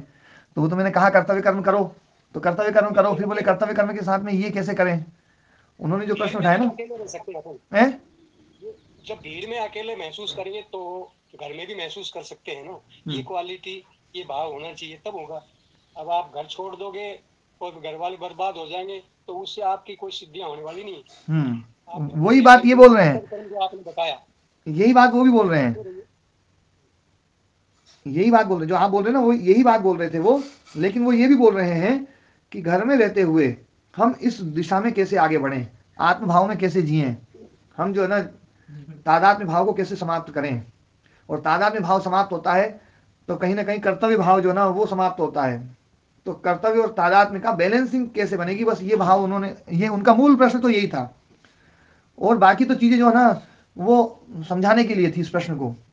उनका मूल प्रश्न ये है कि तादात्म्य भाव रख लें, तादात्म्य भाव रख लेते हैं तो योग दर्शन ही रहता है। तादात्म्य भाव को समाप्त करना है, और तादात्म्य भाव समाप्त कर लें तो कर्तव्य भाव समाप्त हो जाता है। तो कर्तव्य और तादात्म्य दोनों का बैलेंसिंग कैसे रहे, तादात्म्य खत्म हो जाए और कर्तव्य रह जाए, ये एक बात थी। हाँ जी, है ना रेणुका जी।